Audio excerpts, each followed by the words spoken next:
সবাই আমাকে ঠকালেও সৃষ্টিকর্তা আমাকে কখনো ঠকাবে না, বিশ্বাস রাখি তার উপর। হ্যালো এভরিওয়ান, আসসালামু আলাইকুম। পিএন ডেলি ব্লগে সবাইকে অনেক অনেক শুভেচ্ছা ও শুভ সকাল। আবার চলে আসলাম নিউ আরেকটি লাইফস্টাইল ডেলি ব্লগ নিয়ে।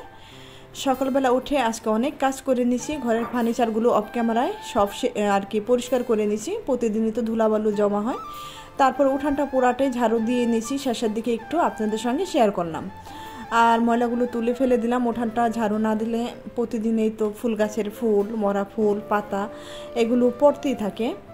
আর একটু একটু করে সেগুলো দিয়ে নোংরা হয়। বাসায় কবুতর আছে, কবুতরে প্রচুর পরিমাণ উঠানগুলো একদম নোংরা করে ফেলে। এখন চলে যাব আমাদের বাগানে সবজি তুলবো, আর দুপুরে রান্না করব গরুর ভুঁড়ি। বাগানে সবজি তুলে শেষে ভাজি করব। আর চলে আসলাম আমাদের বাগানে, যে কিছু আম পড়ে আছে আমাদের এখানে। আর এখন কিছু সবজি তুলে নিলাম। সবজি হলো, এখানে আমি কিছু পুঁই গাছ বুনেছি। পুঁই গাছগুলো মাশাল্লাহ এই যে দেখো অনেক অনেক বড় হয়ে গেছে। এই পুঁই গাছগুলো আর কি তুলে আজকে ভাজি করব, শুধু পুঁই শাক ভাজি। আর শাকগুলো না খেলে দেখা যাবে কয়েকদিন পরে একদম নষ্ট হয়ে যাবে, আর খাওয়া যাবে না। আর এই শাকগুলো আমি জাংলা দিব না, জাংলা ছাড়াই এইভাবে আর কি তুলে তুলে যখন একটু বড় হবে তুলে তুলে মাথা কেটে কেটে খেয়ে নিব। প্রচুর পরিমাণ মাশাল্লাহ এই বাগানে। তারপরে যে কালকে যে বাগান থেকে আমি বটবটি তুলছি, ডাটা তুলছি, সেই বাগানেও কিন্তু প্রচুর পরিমাণ পুঁইশাক হয়েছে। আগে ভাবলাম এই বাগানেরটা, এই যে সামনের বাগানেরটা, এটা আগে পুঁইশাকগুলো খেয়ে নেই, তারপরে পরে ওগুলো খাবো। আর পোশাকগুলো একদম ফ্রেশ, একটু এখনও পর্যন্ত কোনো পোকামাকড় কিছুই অ্যাটাক করে নাই। একদম সুন্দর, অনেক সুন্দর পোশাকগুলো।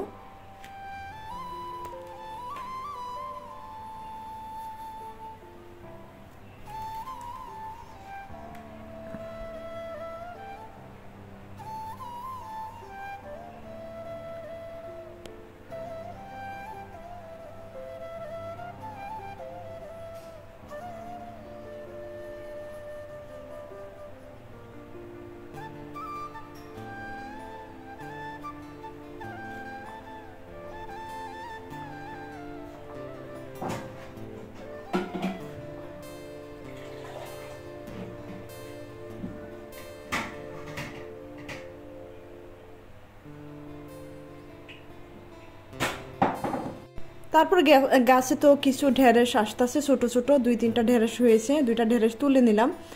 আর বাকিটা হবে পরে। আর এখানে আমার কিছু ওই যে উস্তা গাছ আছে, সেই উস্তা গাছগুলোকে ভুলে গেছিলাম, এগুলো রেখে আবার উস্তা গাছগুলোকে একটু গাছের দিকে উঠিয়ে দিতেছি। আর না হয় এদিক ওদিক চলে যাচ্ছে। যে মাশাল্লাহ উস্তা গাছে কিন্তু ফুল চলে আসছে।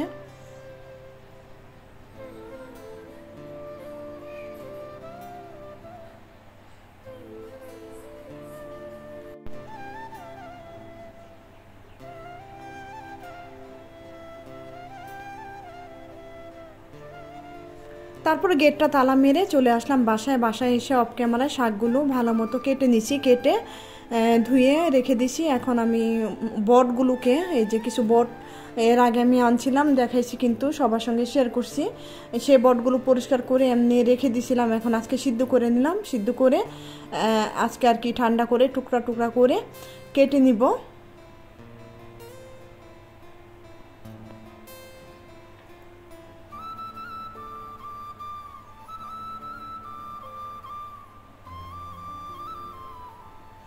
ঠান্ডা হওয়ার পরে যে আমি পিস পিস করে টুকরা করে ছোট ছোট যে পরিমাণে আর কি আমি খাবো সেই পরিমাণে কেটে নিছি। আপনারা আপনাদের ইচ্ছা অনুযায়ী কেটে নেবেন। তারপরে এই যে বটটা রান্না করার জন্য চুলায় একটু গরম মশলা দিয়ে দিলাম, তেলের মধ্যে সরষে তেল দিয়ে রান্না করব। সরষে তেল আর এর সঙ্গে একটু সয়াবিন তেলও দিয়ে দিছি। তারপর পেঁয়াজটা ভেজে নিলাম, একটা টমেটো দিয়ে দিলাম, 2-3টা কাঁচামরিচ, লবণ, আদা রসুন বাটা, আদা রসুন জিরে একসঙ্গে বাটা, আর হলুদের গুঁড়া, মরিচের গুঁড়া পরিমাণ মতো দিয়ে এখন মশলাটা একটু ভেজে তেলের মধ্যে একটু ভেজে তারপরে পরিমাণ মতো একটু পানি দিয়ে দিলাম। পানিটা দিয়ে বেশ ভালো মতো একটু কষিয়ে নিব।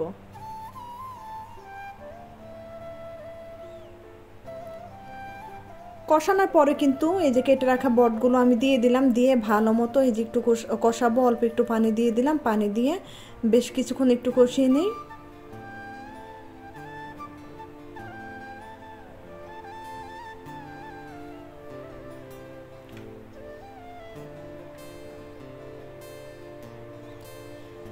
বেশ কিছুক্ষণ এই যে কষিয়ে নিলাম ঢেকে ঢেকে পানিটা শুকানোর পরে, তারপর আমি দিয়ে দিব প্রেশার কুকারে সিদ্ধ হওয়ার জন্য। আর এখন আমি এই যে পাশের চুলায় শাকগুলো ভাজি করে নেব, তার জন্য কাঁচামরিচ পেঁয়াজ লবণ দিয়ে দিলাম পরিমাণ মতো, সিদ্ধ হতে থাক।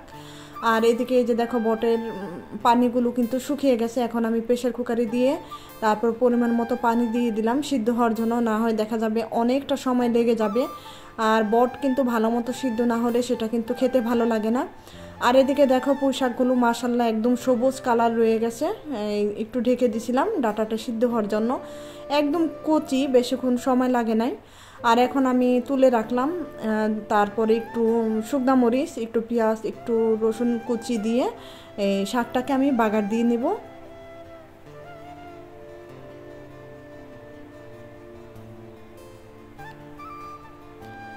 রসুন পেঁয়াজ ভালো মতো ভেজে তারপরে এই যে শাকটা দিয়ে দিলাম, দিয়ে একটু লাড়াচাড়া করে একটু ঝুলঝুল একটু পানি পানি আছে সেটা একটু শুকিয়ে তারপর চুলা থেকে শাকটা আমি এখন আর কি নামিয়ে নিব।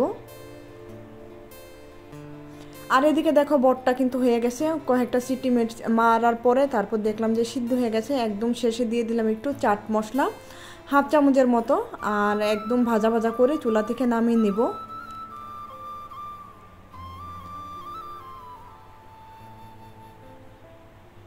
রেডি হয়ে গেল আমার বট রান্না আর শাক ভাজি। আর এদিকে দেখো তারপরে গোসল টোসল করে কিছুক্ষণ পরে খাবার খেতে চলে আসলাম বিসমিল্লাহ বলে। দুপুরের খাবার নাফিসকে দিয়ে দিলাম আর আমিও খেতে বসে গেছি, ওদিকে সবাই খেয়ে নিছে।